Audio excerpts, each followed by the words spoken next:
आदरणीय नरेंद्र भाई मोदी।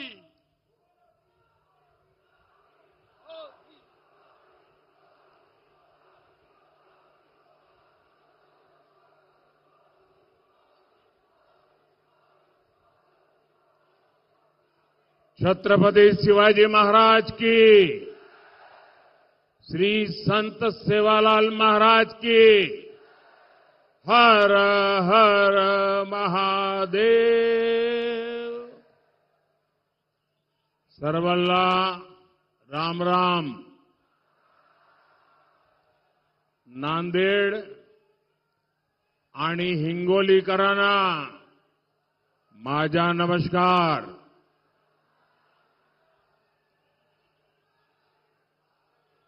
26 एप्रिलची तयारी झाली ना?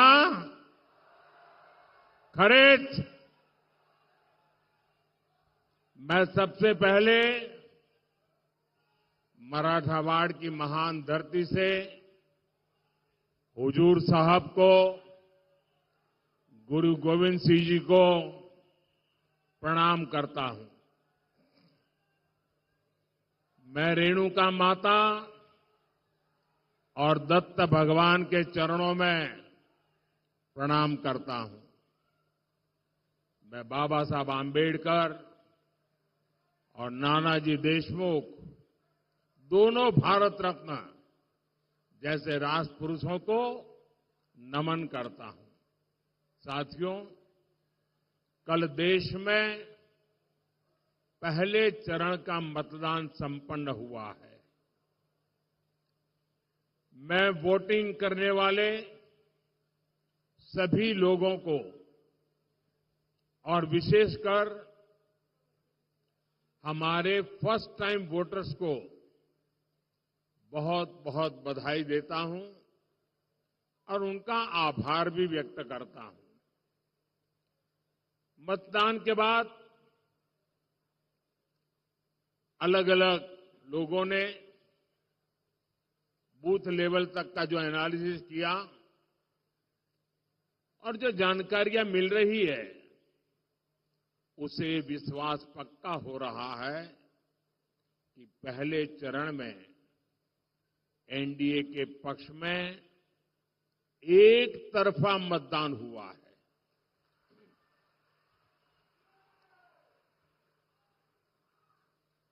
लेकिन मैं देशवासियों से आग्रह करूंगा,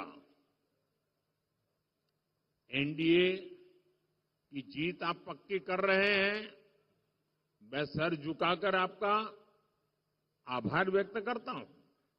लेकिन जो लोग मतदान नहीं कर रहे पहले चरण में, लोकतंत्र की ये सबसे बड़ी ताकत होता है। आप किसी को भी वोट दें, लेकिन वोट जरूर दें। हमें वोट में कभी भी उदासीनता नहीं करनी चाहिए। और ये बात सही है, गर्मी बहुत है, दिक्कतें भी हैं, शादियां भी हैं, कुछ इलाके हैं जहां किसान भी काम में हैं। फिर भी जब हम देश के जवान की तरफ देखते हैं, कोई भी मौसम हो, सीमा पर कितनी ही ठंड हो, बर्फ गिरती हो, कितना ही गर्मी हो, वो डटा रहता है। क्यों? देश के लिए। मैं मानता हूं मतदाताओं के मन में भी ये भाव होना चाहिए कि मैं मतदान किसी पर उपकार नहीं करता हूं, मैं मतदान करके मेरे देश का भविष्य पक्का करता हूं, मेरे देश के भविष्य को सुनिश्चित करने के लिए मतदान करता हूं। और इसलिए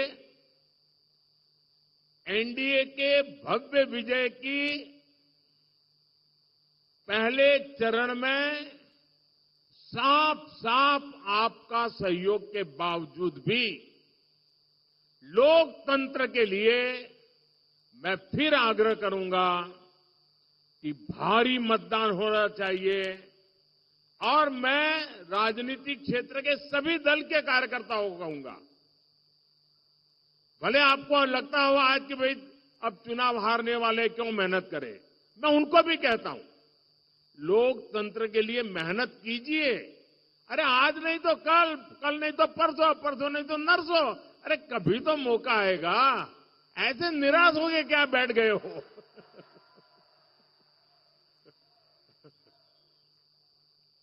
और इसलिए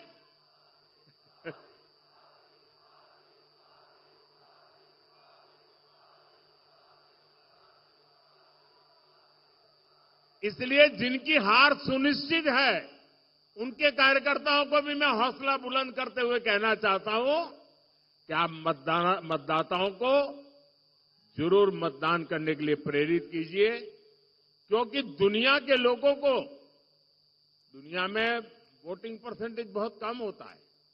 भारत में जब इतना सारा वोटिंग परसेंटेज होता है, उसका विश्व में प्रभाव होता है। भारत की लोकतंत्र की ताकत का एक मजबूत उदाहरण बनता है।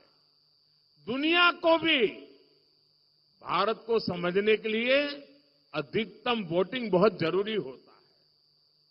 और आने वाले 25 साल तो विश्व में भारत के महात्म्य के वर्ष है, और इसलिए अधिक मतदान हमारी लोकतांत्रिक ताकत का परिचय देता है। साथियों, वोटर भी देख रहे हैं कि कैसे इंडी अलायंस के लोग अपने स्वार्थ में, अपने भ्रष्टाचार को बचाने के लिए एक साथ आए हैं। और इसलिए खबरें यही है कि पहले चरण में वोटर्स ने इंडी अलायंस को पूरी तरह नकार दिया है, क्योंकि मतदाता जब मतदान करने जाता है सोचता है भाई ये इंडी अलायंस वालों आखिर देश किसके हाथ में सौंपना है, कोई तो चेहरा बताओ। इतना बड़ा देश हम किसको सुपुर्द करें, कुछ तो बताओ। वो बता ही नहीं पा रहे हैं।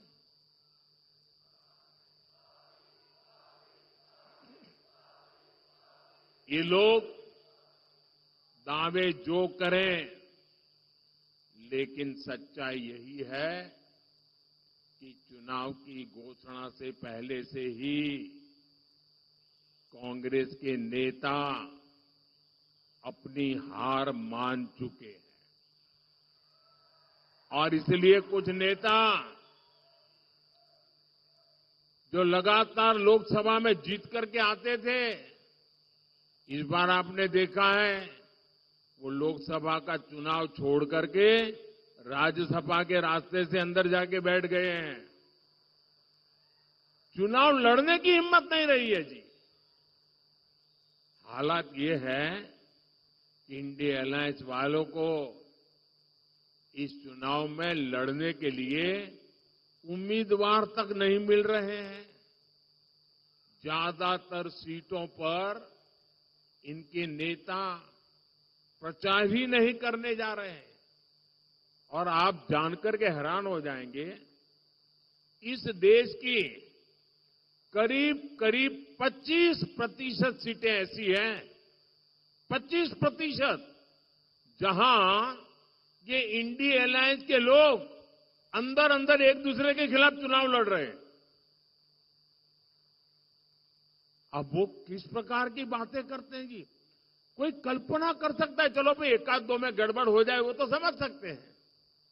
25% सीटें ऐसी है इस देश के लोकसभा की जिसमें ये जो अपने आप का गठबंधन का क्लेम करते हैं वो आपस में चुनाव लड़ रहे हैं, आपस में एक दूसरे को जेल में डालने की बातें कर रहे हैं, आपस में एक दूसरे पर आरोप लगा रहे हैं। क्या ऐसे लोगों पे भरोसा कर सकते हैं? क्या ऐसे लोगों पे भरोसा कर सकते हैं? जो अंदर अंदर भरोसा नहीं कर सकते हैं उस पर आप भरोसा कर सकते हैं क्या? देश भरोसा कर सकता है? जो आज साथ होने के बाद भी 25% सीटों पर लड़ते हैं, तो अगर उनको थोड़ी सीटें पार्लियामेंट में मिल गई तो अंदर भी वो तूफान करेंगे। और इसलिए इस चुनाव में इनको सबक सिखाना बहुत जरूरी है भाई। और देखिए, कांग्रेस के जो शाहजादे हैं उन्हें भी वायनाड में संकट दिख रहा है। शाहजादे और उनकी टोली 26 अप्रैल को वायनाड में वोटिंग का इंतजार कर रही है।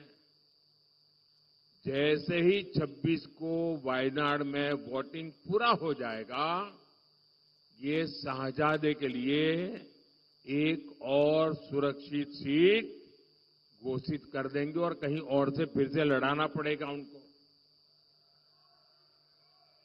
क्योंकि उनके अलायंस के साथी भी एक दूसरे को गालियां दे रहे हैं। कल आपने उनके एक साथी केरल के मुख्यमंत्री ने जो शाहजादे को सुनाई है, मैं भी कभी ऐसी भाषा नहीं बोलता, वो ऐसी भाषा बोली है उन्होंने साथी को। ये हाल है उनका। अब जैसे इन्होंने अमेठी से भागना पड़ा, अमेठी छोड़ा, अब मान के चलिए वो वायनाड भी छोड़ेंगे।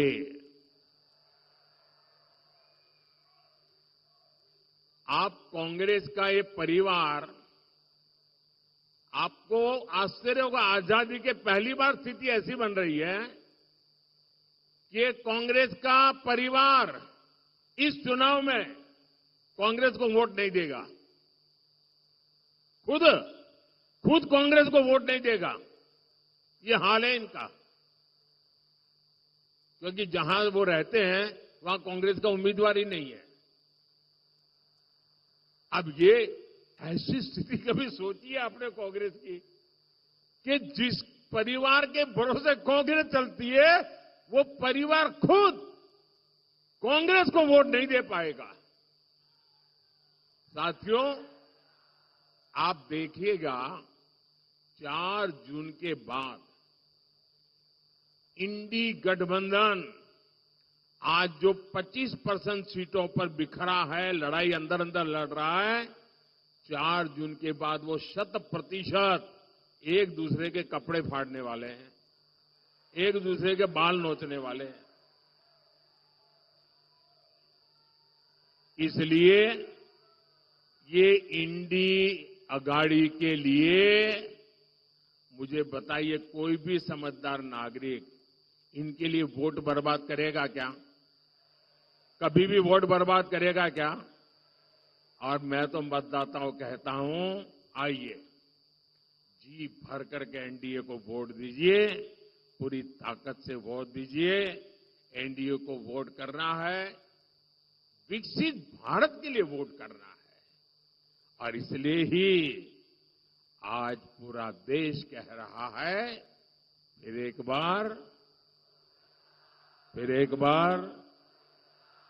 एक बार, साथियों,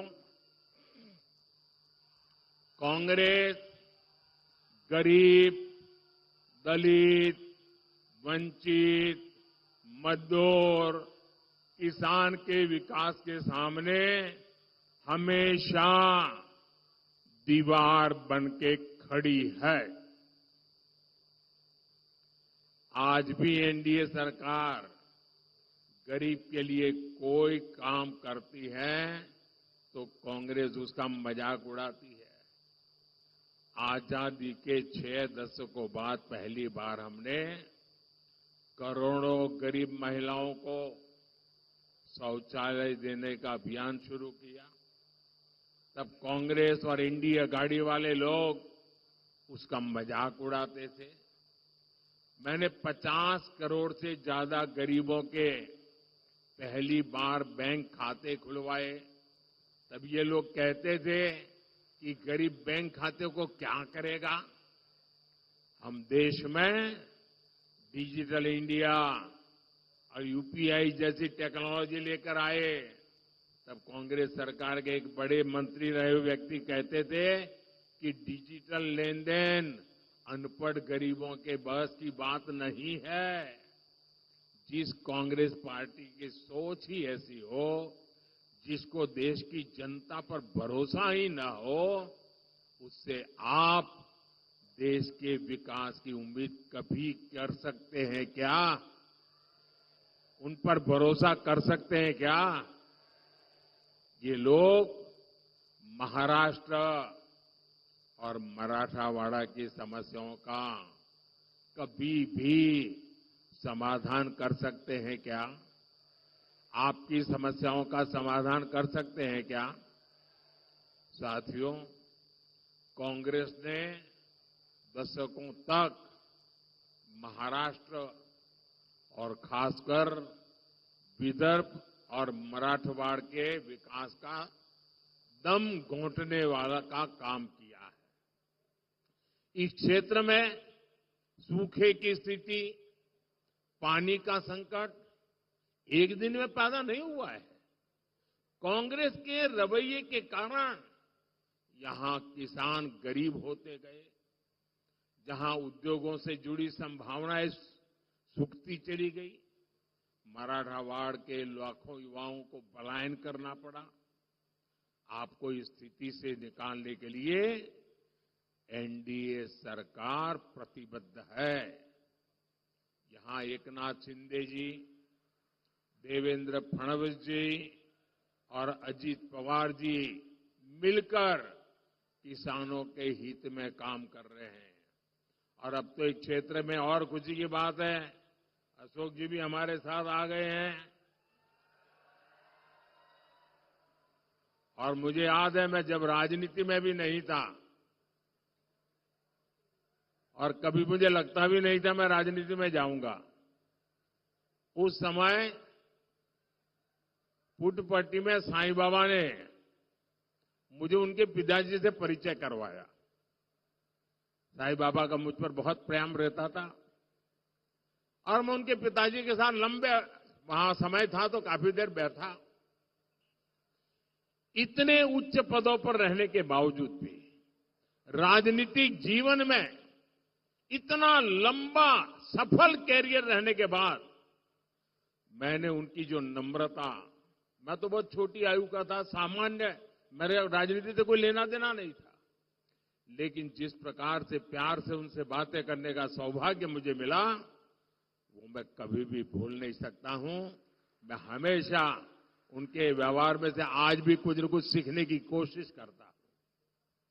और उनका पूरा परिवार आज हमारे साथ है। हम नांदेड़ के 80% से ज्यादा घरों में नल से जल आने लगा है। सिंचाई की समस्या के समाधान के लिए अपर पैन गंगा प्रोजेक्ट पर काम चल रहा है।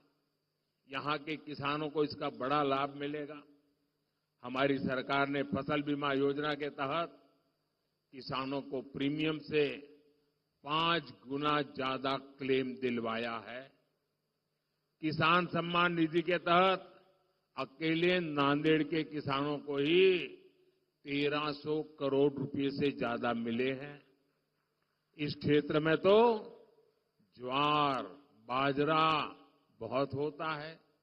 हमारी सरकार ने इस मोटे अनाज को पूरे देश में एक पहचान दी है। उसके लिए पहचान दी है श्री अन्न। चाहे ज्वार हो, बाजरा हो, वो श्री अन्न का के साथ पहचाने जाए। और जब से ये काम शुरू किया है, दुनिया भर में लोगों का ध्यान हमारे श्री अन्न पर गया है, सुपर फूड के रूप में गया है और न्यूट्रिशन की दृष्टि से बहुत बड़ा ताकतवर संदेश गया है। और इसका भी बड़ा लाभ नांदेड़ के किसानों को मिलना तय है। साथियों, कांग्रेस के दिए हर जख्म का इलाज करना, ये मोदी की गारंटी है। इस क्षेत्र को शक्तिपीठ एक्सप्रेस वे और समृद्धि महामार्ग जैसे वर्ल्ड क्लास रोड्स मिली है। लातूर की रेल कोच फैक्ट्री का लोकार्पण करने का सौभाग्य मुझे ही मिला था। उड़ान योजना के तहत नांदेड़ एयरपोर्ट को भी फिर से शुरू कर दिया गया है। पीएम आवास योजना के तहत यहां हजारों गरीबों को पक्के घर भी मिले हैं। आयुष्मान योजना के जरिए 3 लाख से ज्यादा लोगों को मुफ्त इलाज की सुविधा मिली है। लेकिन इन 10 वर्षों में जो काम हुआ है वो तो अभी ट्रेलर है। अभी तो हमारा बहुत समय कांग्रेस के गड्ढों को भरने में गया है। अगले 5 वर्षों में हमें मराठावाड़ और महाराष्ट्र को बहुत आगे लेकर जाना है। साथियों, नांदेड़ की ये धरती सिख गुरुओं के चरणों से पवित्र हुई है। खालसा पंथ की गुरु परंपरा और गुरु गोविंद सिंह जी की सीख हमेशा हमारी सरकार के लिए प्रेरणा रही है। बीते 10 वर्षों में हमने सर्वदा भला के रास्ते को मानकर लोक कल्याण के लिए काम किया है।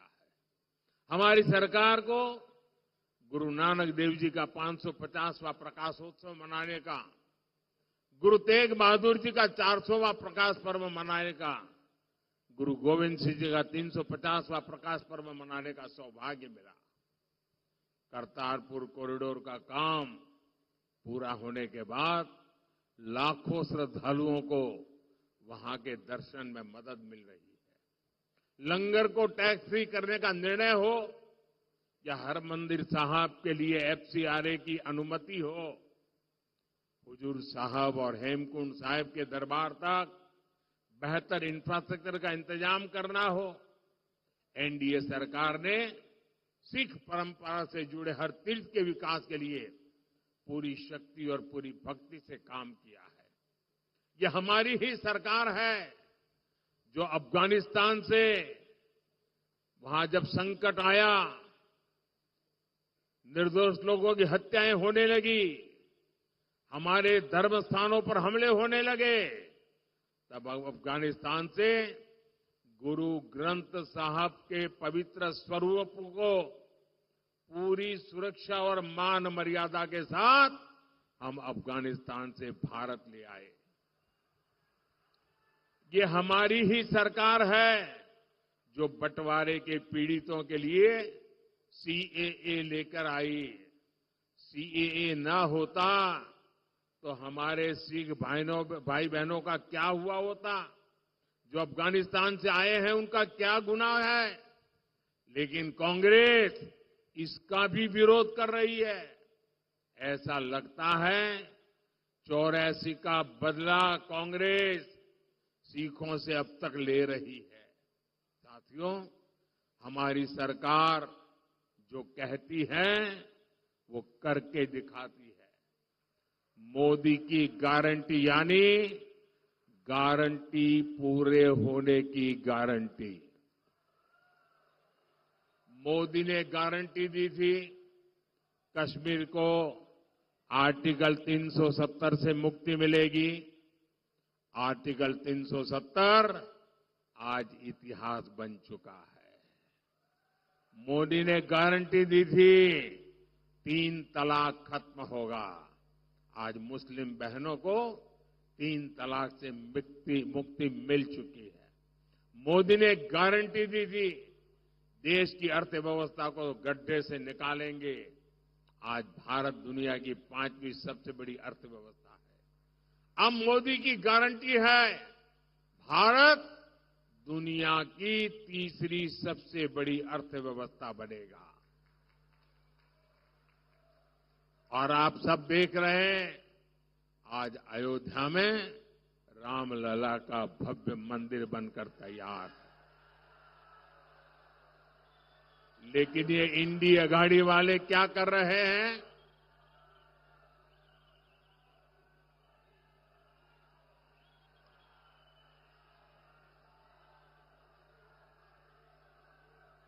लेकिन ये इंडी अघाड़ी वाले क्या कर रहे हैं?